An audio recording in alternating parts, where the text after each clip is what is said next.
அன்பார்ந்த நெல்லை பாய்ஸ் திரைப்படத்தின் தயாரிப்பாளர் தம்பி ராஜா அவர்களே, இயக்குனர் கமல்ஜி அவர்களே, இசையமைப்பாளர் பிரசாந்த் அவர்களே,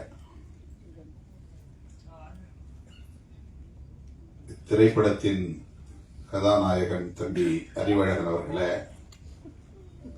கதாநாயகி தங்கை ஹேமா அவர்களே, இந்நிகழ்வில் பங்கேற்று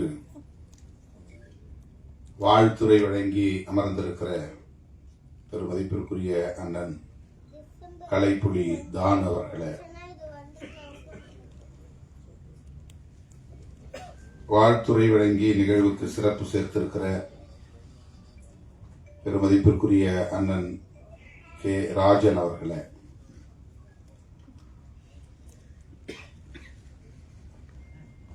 திரைப்பட தயாரிப்பாளர் சங்கத்தின் துணைத் தலைவர் அன்பு இளவல் தமிழ்குமரன் அவர்களே, தமிழ் திரைப்பட தயாரிப்பாளர் சங்கத்தின் செயலாளர் திருமிகு ராதாகிருஷ்ணன் அவர்களே, மற்றும் இந்த நிகழ்வில் பங்கேற்று இதனை சிறப்பித்துக் கொண்டிருக்கிற திரு எஸ்.கே. சம்பத் அவர்களே, சஞ்சய் செல்வம் அவர்களே, மதன் குமார் அவர்களே, அபிநயா ஜென்சி அவர்களே, விஜித் அவர்களே, ரியாத் அவர்களே, வித்யாராம் அவர்களே, திருமதி லாவண்யா அவர்களே மற்றும் திரு சிவகுமார் அவர்களே, இந்நிகழ்வில் பங்கேற்று இதனை சிறப்பித்துக் கொண்டிருக்கிற இந்த திரைப்பட குழுவை சார்ந்த தொழில்நுட்ப கலைஞர்களே, திரளாக கூடியிருக்கிற தமிழ் சொந்தங்களே, உங்கள் அனைவருக்கும் என்னுடைய பணிவார்ந்த வணக்கத்தை தெரிவித்துக் கொள்கிறேன். மிகவும் நேரம் கடந்து இந்த நிகழ்வை நாம் தொடங்கி இருக்கிறோம் என்று ஒவ்வொருவரும் இங்கே பேசியதை நீங்கள் அறிவீர்கள். காலத்தாழ்வுக்கு நானும் ஒரு காரணம். அதற்காக என்னுடைய வருத்தத்தை தெரிவித்துக் கொள்கிறேன். நெல்லை பாய்ஸ் என்கிற இந்த திரைப்படத்தின் பாடல் வெளியீட்டு விழா, அதிலே பங்கேற்கிற ஒரு வாய்ப்பு, இந்த அரிய வாய்ப்பை எனக்கு வழங்கிய தயாரிப்பாளர் ராஜா அவர்களுக்கும் இயக்குனர் கமல் அவர்களுக்கும் இந்த படத்தின் நாயகன் தம்பி அறிவழகன் அவர்களுக்கும் என்னுடைய நன்றியை முதலில் உரித்தாக்குகிறேன். ராஜா அவர்களை பற்றி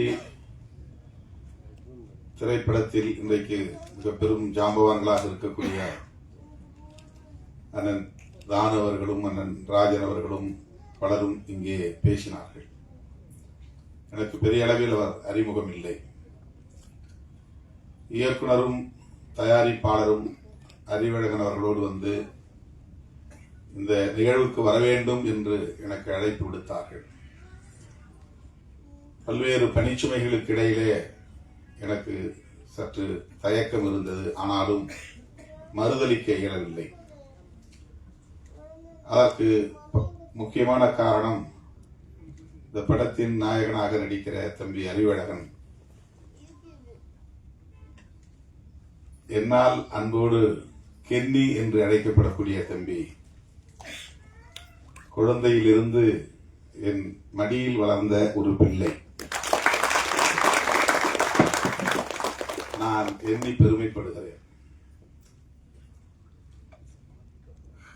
திரைப்பட கதாநாயகர்களை தொட்டு பார்த்தால் போதும் என்கிற நிலையில் இருந்த நான் இன்றைக்கு ஒரு நாயகனை நானே மடியில் வளர்த்தேன் என்று பார்க்கிற போது அது பெரும் மகிழ்வை தருகிறது. KK நகர் ஒட்டகப்பாளையத்திலே நான் ஒரு வாடகை வீட்டில் தங்கியிருந்தேன் சில காலம். அந்த வீடு தம்பி அறிவழகனுடைய பெற்றோர் திரைப்பட கேமராமேன் தம்பி வில்லாளன் என்கிற சிகாமணியின் வீடு. அவர் யார் என்றால் ட்ரம்ஸ் சிவமணி அவர்களின் மருமக பிள்ளை மைத்துனர்.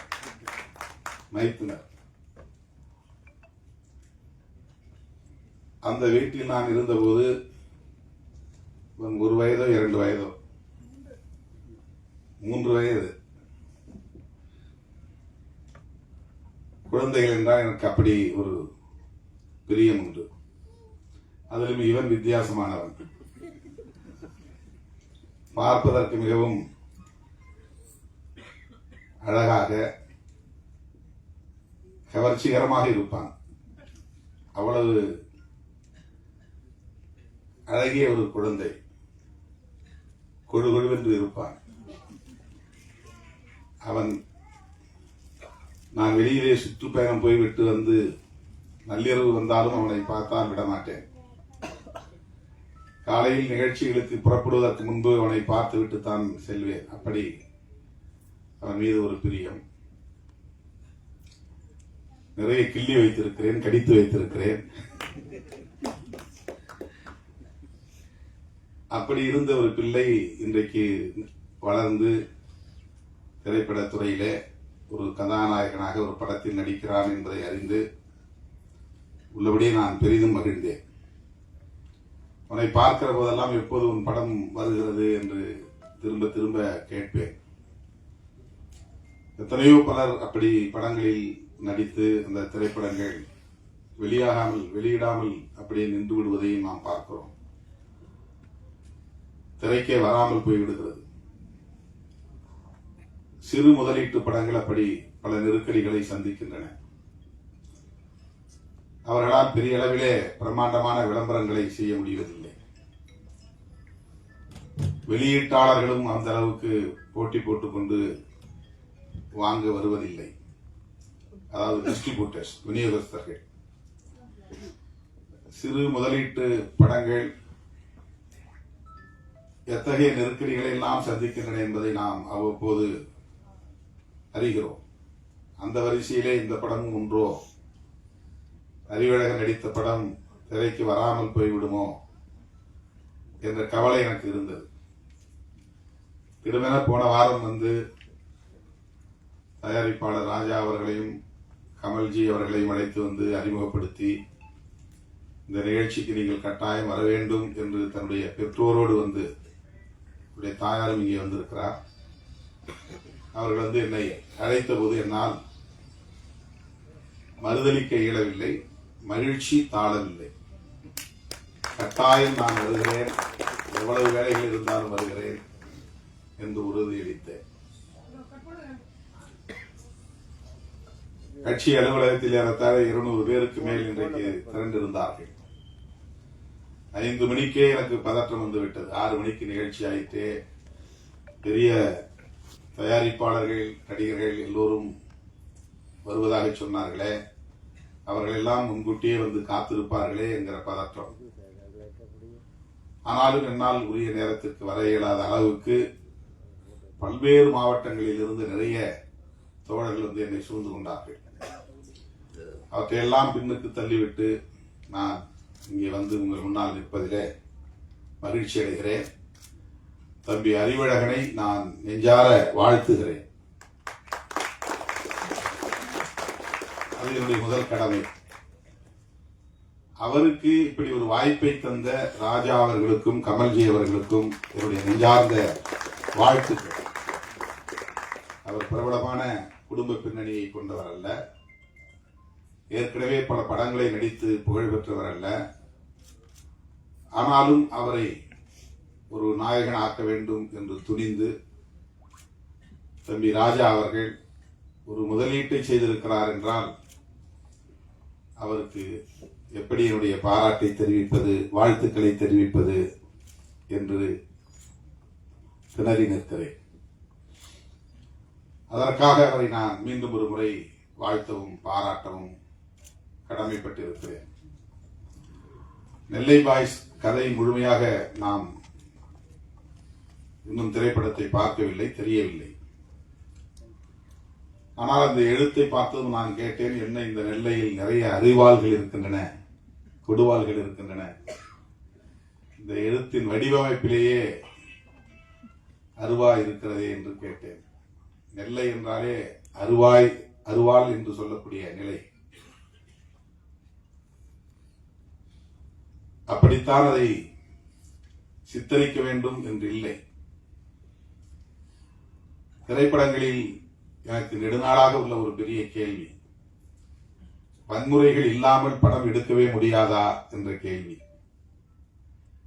வன்முறைகளுக்கு முன்னுரிமை அல்லது முக்கியத்துவம் தராமல் திரைப்படங்களை எடுக்க முடியாதா என்ற கேள்வி.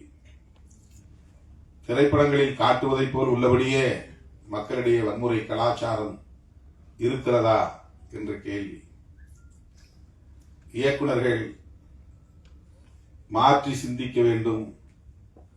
ஒரு கதாநாயகன் என்றால் அவன் 10 பேரை ஒரே நேரத்தில் அடித்து வீழ்த்துவான், 100 பேரை எதிர்கொள்வான். பெரிய அளவில் ஒரு தாதாயிசம் அல்லது ரவுடியிசம் இருந்தால்தான் அவன் ஹீரோ என்று கட்டாயமாக வலிந்து அதை காட்டித்தான் ஆக வேண்டுமா என்ற கேள்வி எனக்கு உண்டு. நெல்லையில் எவ்வளவோ பேர் கல்விமான்கள் இருக்கிறார்கள், தொழிலதிபர்கள் இருக்கிறார்கள், ஆய்வாளர்கள் இருக்கிறார்கள், நீதிபதிகள் தோன்றியிருக்கிறார்கள். இன்னும் பல்வேறு சிறப்புக்குரியவர்கள் இருக்கிறார்கள். தென் மாவட்டங்கள் என்றாலே அருவா கலாச்சாரம், நெல்லை என்றாலே அருவா கலாச்சாரம் என்பதை போன்ற ஒரு தோற்றத்தை ஏற்படுத்துகிற போக்கு தொடர்ந்து இருக்கிறதே என்ற கவலை எனக்கு உண்டு. இந்த படத்தை வைத்து நான் பேசுவதாக கருத வேண்டாம், பொதுவாக பேசுகிறேன். அதை நாம் நியாயப்படுத்துகிறோம், காதலும் வீரமும் தமிழர் பண்பாடு என்று. வீரம் என்பது வேறு, வன்முறை என்பது வேறு. நான் மதுரையிலே 90களின் தொடக்கத்தில் இந்த இயக்கப் பணிகளை ஆற்றிய போது தோழர்களுக்கு பேசுகிற போது வீரம் என்றால் அருவாளை தூக்குவது என்று பொருள் அல்ல. நெருக்கடிகள் சூழ்ந்த போதும் கொள்கை நெறிப்படியே வாழ்தல் வீரம் என்று ஒரு முழக்கமே நான் எழுதினேன். நெருக்கடிகள் சூழ்ந்த போதும் கொள்கை நெறிப்படியே வாழ்தல் வீரம், நெருப்படைக்குள் வீழ்ந்த போதும் அடிமை நெறி மீறி பாய்தல் தீரம் என்று வீரத்திற்கும் தீரத்திற்கும் நான் ஒரு முழக்கம் எழுதினேன். இது ஒரு கவிதை வரியாக தோழர்கள் எடுத்துக்கொண்டார்கள். வீரம் தீரம் என்பது முரட்டுத்தனமாக செயல்படுவது என்று பொருள் அல்ல, மூர்க்கமாக செயல்படுவது என்று பொருள் அல்ல. அருவாளை தூக்கி நோஞ்சான்களை வெட்டுவதுதான் வீரம் என்று பொருளாகாது. நிராயுதபாணிகளை வெட்டுவது, ஆயுதம் தாங்கிய கும்பல் நிராயுதபாணிகளை வெட்டுவது வீரமாகாது. 10 பேர் சேர்ந்து பேருந்திலே வருகிற நிராயுதபாணிகளை சுற்றி வளைத்து அவர்களை வெட்டி வீழ்த்துவது வீரம் என்ற ஒரு பார்வை இங்கே இருக்கிறது. அப்படி அல்ல. நாம் ஏற்றுக்கொண்ட கொள்கை, நாம் உள்வாங்கிக் கொண்ட கொள்கை, அந்த கொள்கைக்கு நெருக்கடி வருகிற போது அரசு தரப்பிலிருந்து வந்தாலும் பிற தரப்பிலிருந்து வந்தாலும், காவல்துறை தந்தாலும் அல்லது மற்றவர்கள் தந்தாலும், அந்த கொள்கையிலிருந்து ஒருபோதும் நான் வழுவ மாட்டேன், நழுவ மாட்டேன் சிறையில் அடைத்தாலும் அதிலிருந்து பின்வாங்க மாட்டேன், துப்பாக்கி சூட்டை நடத்தினாலும் அதிலிருந்து பின்வாங்க மாட்டேன் என்று எதிர்த்து நிற்பதுதான் உண்மையான வீரம்.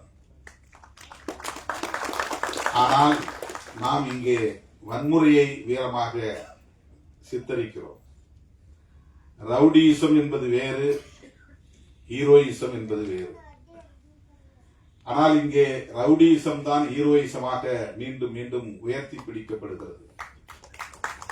புரட்சி என்பது வேறு, வன்முறை என்பது வேறு என்று நான் ஒரு பாடல் ஒரு திரைப்படத்திற்காக எழுதி கொடுத்தேன். அந்த பாடலும் திரைப்படத்தில் வந்தது. புரட்சி என்பது கட்டாயம் ரத்தம் சிந்திதான் ஆக வேண்டும் என்று இல்லை. புரட்சியாளர் அம்பேத்கர் செய்தது ஆயுதம் இல்லாத ஒரு புரட்சி. அவர் எந்த இடத்திலும் ஆயுதம் ஏந்துவோம் என்று சொல்லவில்லை. ஆயுதம் ஏந்துவதற்கான எந்த சூழலையும் அவர் உருவாக்கவில்லை. ஆனால் இன்றைக்கு இந்திய அரசியலில் விவாதங்களின் மைய பொருளாய் இருப்பது அம்பேத்கரின் சிந்தனைகள் தான். அரசமைப்பு சட்டம் தான் இன்றைக்கு இந்திய அரசியலின் மைய பொருளாக இருக்கிறது. நாம் இங்கே சமூக நீதி என்று பேசுகிறோம், அது அரசியலமைப்பு சட்டத்தின் கோட்பாடுதான். சுதந்திரம் என்று பேசுகிறோம், அது அரசியலமைப்பு சட்டத்தின் கோட்பாடு. சமத்துவம் என்று பேசுகிறோம், அது அரசியலமைப்பு சட்டம் முன்மொழிகிற கோட்பாடு. மதச்சார்பின்மை என்று பேசுகிறோம், அது அரசியலமைப்பு சட்டம் முன்மொழிந்திருக்கிற கோட்பாடு. ஒரு தரப்பு மதம் வேண்டும், அரசுக்கு மதம் வேண்டும் என்று சொல்லுகிற தரப்பு இங்கே உண்டு. அரசுக்கு மதம் வேண்டாம், மக்களுக்கு மதம் வேண்டும். மதம் என்பது அரசுக்கானதல்ல, மக்களுக்கானது. இதுதான் அரசமைப்பு சட்டம் சொல்லுவது. இது எவ்வளவு பெரிய புரட்சி! இன்றைக்கு எளிய மக்கள் கல்வி பெற முடிகிறது, அதிகாரம் பெற முடிகிறது, கருத்து சொல்ல முடிகிறது, ஆளும் வர்க்கத்தை எதிர்த்து போராட முடிகிறது. இவ்வளவு வாய்ப்புகளையும் எது தருகிறது என்றால் அரசமைப்பு சட்டம் தருகிறது. இவ்வளவு பெரிய மாற்றங்கள் இன்றைக்கு நிகழ்கிறது என்றால் அது அரசமைப்பு சட்டத்தான்.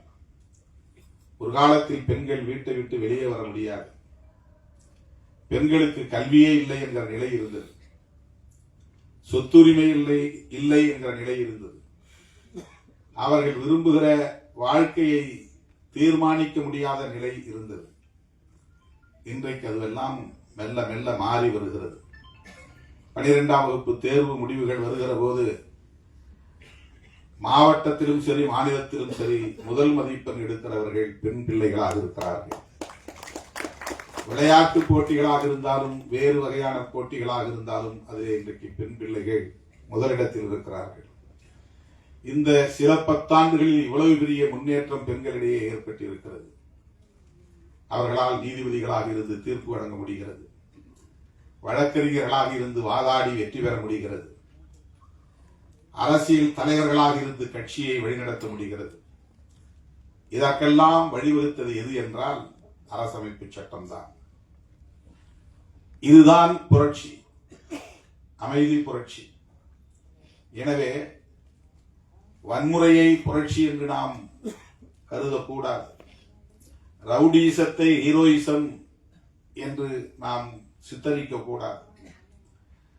சொல்லுவதற்கு, பேசுவதற்கு, விவாதிப்பதற்கு, வெற்றிகரமாக அதை மக்களிடத்திலே கொண்டு போய் சேர்ப்பதற்கு நிறைய கருப்பொருள்கள் இருக்கின்றன. தயாரிப்பாளர்களும் இயக்குநர்களும் இன்னொரு கோணத்தில், மாற்று கோணத்தில் சிந்தித்து படைப்புகளை கொண்டு வருவதற்கு நிறைய வாய்ப்புகள் இருக்கின்றன. எல்லோரையும் போல ஒரு குத்துப்பாட்டு இருக்க வேண்டும், நெருக்கமான காதல் காட்சியில் இருக்க வேண்டும், கவர்ச்சிகரமான காட்சிகள் அமைய வேண்டும். அதுதான் வியாபார உத்தி என்று ஒரு வரையறையை வைத்துக் கொண்டு ஸ்கிரிப்ட் எழுதுகிற நிலை இருக்கிறது. அந்த வரையறைகளை உடைக்க முடியும். கதாநாயகங்களின் மூலம் நம்பிக்கையை மக்களிடத்திலே விதைக்க முடியும். எவ்வளவோ கருப்பொருள்கள் நமக்கு இந்த சமூகத்தில் கிடைக்கின்றன. இந்த திரைப்படம் வன்முறையை அடிப்படையாக கொண்டிருக்கிறதா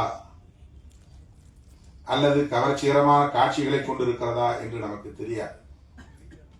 ஆனால் பொதுவாக இப்படி ஒரு பார்வை இருப்பதை நாம் பார்க்கிறோம். நான் பார்க்கிற எல்லா படங்களிலும் குறைஞ்சது 3 சண்டை இருக்கும், 4 சண்டை இருக்கு. அதுல கடுமையான ரத்த வெறி கொண்ட வன்முறைகள் இருக்கின்றன. இதை பார்க்க பார்க்க பார்க்க வன்முறை என்பது இயல்பானது என்று ஒரு உளவியல் இங்கே கட்டமைக்கப்படுகிறது. வன்முறையை கண்டு ஐயோ இது பாவம், இது தவறு, இது அநீதி, இப்படி செய்யலாமா என்று பதறுகிற உள்ளம் போய் இதுவெல்லாம் இயல்பானது, இதுவெல்லாம் நடக்கும், இவையெல்லாம் நடக்கத்தான் வேண்டும் என்று ஒரு பொது உளவியலை இத்தகைய காட்சிகள் கட்டமைக்கின்றன.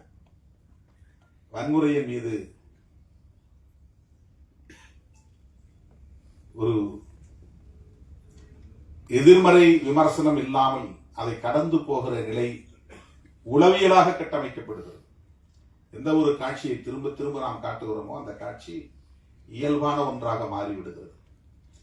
எவ்வளவு பேரை தீ வைத்து கொடுத்தனாலும் நம்ம கண்டுக்காம இருக்கிறோம். ஏன்னா திரைப்படங்களை பார்த்த காட்சிகள் பெண்களை நிர்வாணப்படுத்தி பெட்ரோல் ஊற்றி கொளுத்தினாலும் நாம் அப்படியே அதை வெறும் காட்சியாக பார்த்து கொண்டு சாப்பிட்டுக் கொண்டிருக்கிறோம், அரட்டை அடித்துக் கொண்டிருக்கிறோம். நம் மனம் பதறுவதில்லை. இவையெல்லாம் வாழ்க்கையில் நடக்கிறது. கொடூரமான படுகொலைகள் நடக்கின்றன. மேலவளவிலே 7 பேரை வெட்டி படுகொலை செய்கிறார்கள் பட்டப்பகலில். தமிழ்நாடு அமைதியாக இருந்தது. திண்ணியம் என்கிற இடத்திலே ஒருவன் கொடுத்த பணத்தை திருப்பி கேட்டான் என்பதற்காக அவனை கட்டி வைத்து உதைத்து அவன் வாயிலே மலத்தை திணித்தார்கள். நாடு அமைதியாக இருந்தது. 2002ஆம் ஆண்டு நான் வன்னிக்கு போயிருந்த போது அண்ணன் பிரபாகரன் அவர்கள் போனவுடன் என்னிடத்தில் கேட்ட கேள்வி இதுதான்.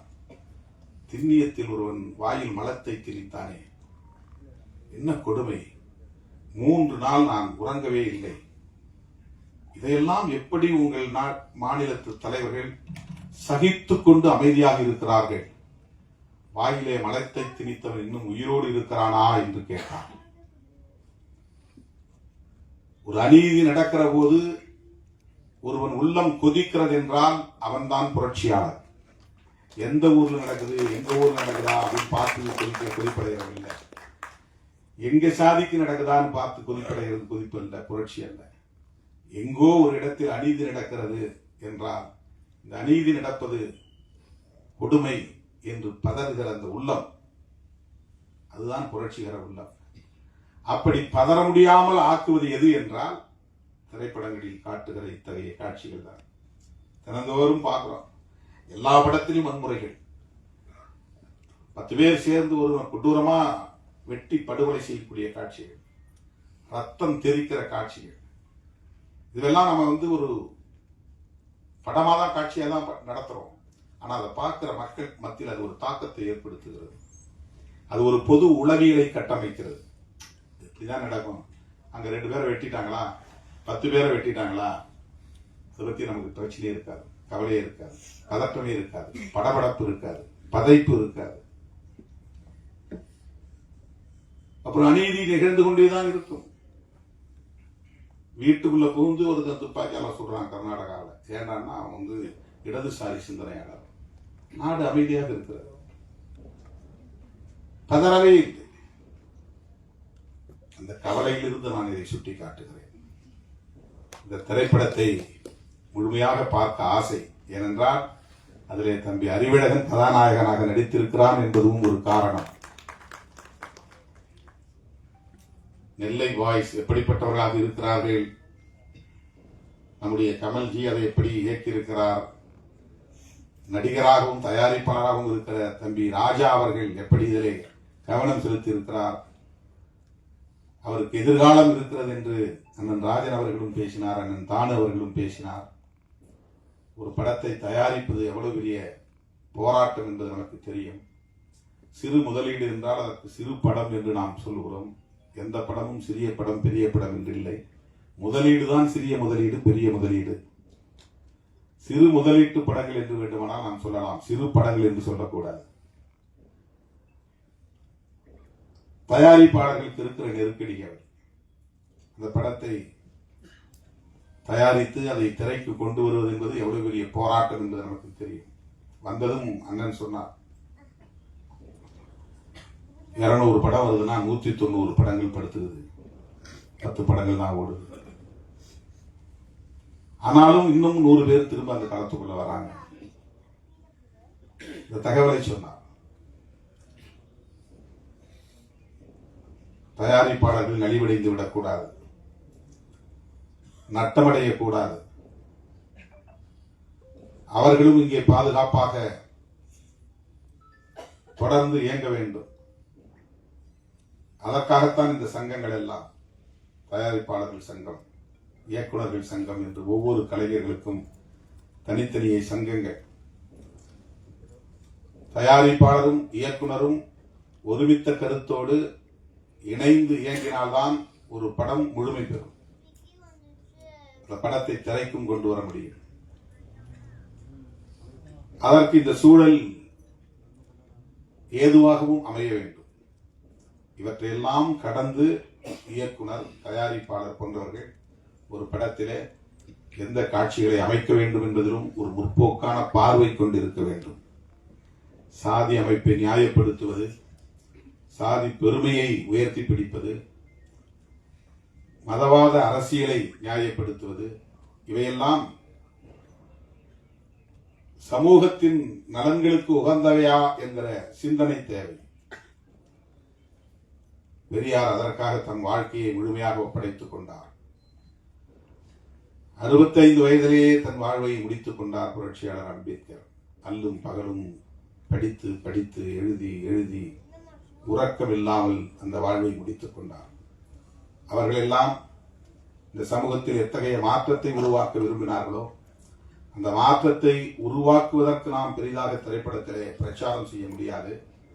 ஆனால் அதற்கு எதிரான காட்சிகளை அமைத்து ஒரு எதிரான போக்கை சமூகத்திலே வளர்த்து விடாமல் இருந்தாலே போதும்.